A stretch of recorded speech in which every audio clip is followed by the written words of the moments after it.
Here we are at the beginning of the 21st century, and agriculture is facing a period of enormous change. It's going to have to change rapidly and fundamentally if we're going to feed a growing population sustainably. Added to that, in the UK we have an ageing population of farmers, and we need a young generation of farmers who are going to take on the challenge. Farmers are going to need to change their business structures to accommodate this change, and this is the story of how one farmer is doing exactly that. Well, I'm 54 years of age, and I've been here all my life. Left school, joined my father and went into partnership. We were milking cows in at the farm. The whole 450 acres that we were farming then, our total fertiliser usage was something in the region of about 6 tonnes a year. So we were already organic. I suffered a stroke in my right eye, and I've partially lost the sight of my right eye, and I find it very difficult working with livestock. So I decided I've got to do something with the farm. I don't want to sell the farm. I don't particularly want to rent the farm out. I still want to continue farming because I enjoy what I'm doing. So I decided that I'd start to go into a rotation and grow crops. So I'm hoping to have something like 140 acres in my organic rotation, growing different crops, seed crops, whatever, clover, ryegrasses, corn. We're already growing 60 acres of seed corn this year for organic seed producers out in Lincolnshire. We've got 20 acres of triticale and we've got 40 acres of spring oats. So that's a start. But I need to have livestock on my farm. I need to have something which can build fertility within the farm. I need sheep, I need cattle. Whatever is available to come here can most probably come here, as long as it fits in with the system, you know. So you know, and I can see the farm going forwards because there is a world shortage of organic seeds, especially grass seeds and clover seeds. So yeah, it's a bright future for the farm. I'd like to give the opportunity for a young person to start farming, get their foot on the farming ladder without having too much liability. But working for themselves, they bring their own livestock here, they can sell wherever they want to sell. They can sell on the open market, organic market, whatever.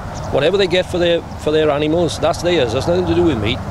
And I'm willing to give the land rent-free, but all I want in return is the manure. My name is Kay Lewis and I'm the Rural Development Officer for Wales Young Farmers. Within my role, I promote rural opportunities to young people throughout Wales. We have a membership of 6,000 members in 158 clubs throughout Wales.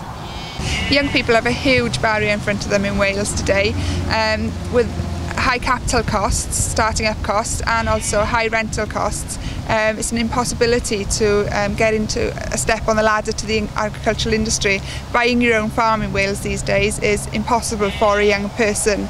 Any new entrant who wants to get into the industry really have to rely on inheriting a farm or having an opportunity from an extra neighbour at low rental prices, really.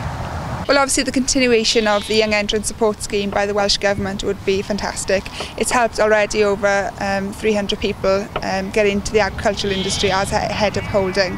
And also hopefully that Roger will be a role model for other farmers today, for them to open up their farms to the availability to young farmers to get onto the farming ladder, really. It's crucial to get the business model right because it's hopefully going to be a fairly long-term relationship, and in order to make sure that if something goes wrong or if there's a dispute or a problem that arises, then there needs to be something to be referred to in order to resolve any problems that do arise during the continuance of the relationship. So it's very, very important to get it right. There are a wide range of options, ranging from contract farming agreements right down to farm business tenancies and long-term leases, depending on how much control the farmer, the landowner, wants to have over the business going forward. If landlords want to claim single farm payments and glass tier payments, for example, then they can't be landlords, because a landlord is someone who gives up occupation and control of the farm. They have to come up with something in between, such as a share farming agreement or a contract farming agreement or some sort of license. Essentially, you've got two businesses running on the same piece of land, so that sort of fits in with the criteria that you normally have a share farming arrangement. The share farming arrangement needs to be carefully drafted. There may be some sort of licenses involved in the share farming agreement. One of the options might be a grazing license or a series of grazing licenses, particularly because you're not going to be occupying the same piece of land each year. That's why a number of reasons why a farm business tenancy wouldn't work, because first of all the landowner wouldn't be able to claim the single farm payments, and secondly it's very difficult to have a continuous farm business tenancy for say 5 years on a rotating piece of land. So I think it's going to be take some careful planning and careful thoughts. It'll be a combination, I suspect, of a share farming agreement with some sort of licences in there possibly. I'm Tony Evans. I work for a business called the Anderson Centre doing farm consultancy, and I also I'm involved in several joint ventures myself, farming wise. What do you see as the main benefits for the contractors and for the landowner? Okay, from a contractor's viewpoint, he hasn't necessarily got to have ownership of land or tenure of land to get going. He can get going with very limited capital. The most important thing is his capability technically and his financial acumen stroke meanness in terms of what he invests in on that holding, all right, so that he can develop a high rate of return on the assets that are actually there. The first slice of that level of return will actually go back to the farm owner, whereas the contractor, if he's doing a good job, will actually then generate the leftover slice being a big slice as well. Right. From a farmer's viewpoint, we've got an aging farmer who doesn't want to leave the farm, doesn't want to cash it in because of various taxations, and also if he takes his money out of farming, what's he going to do with it? Perhaps if he had serious debt, then he could at least pay it off, but many farmers don't have a lot of debt and they actually don't really need to take the money out of farming. As well as that, they've got the accountant saying it would be lovely if you could carry on having your trading status as well. So for him to carry on farming but not have the day job has to be the ultimate, really. Number one, there has to be profit. Without profit, you've got no reason for actually trying to be in business. So that is my number one golden rule. There has to be profit or the ability to get to making profit. Because in any venture, if it's fairly new off the ground or you're making significant change, it may take you anywhere between 1 and 3 years to get to that position. Number two is it has to be nice and simple. The operation needs to be simple, the agreement needs to be simple.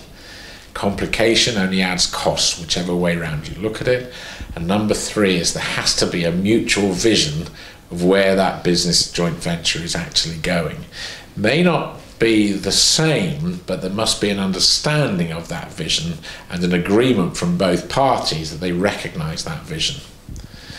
If the business goes really well, even the senior person in that, the older person, the farmer, actually starts to get a new lease of life. And in more than one occasion now, I've actually seen in joint ventures where they've gone off and grown the business together going forward, because actually it's become enjoyable, it's become financially rewarding, and these people are living longer and they want to have something to get up for in the morning.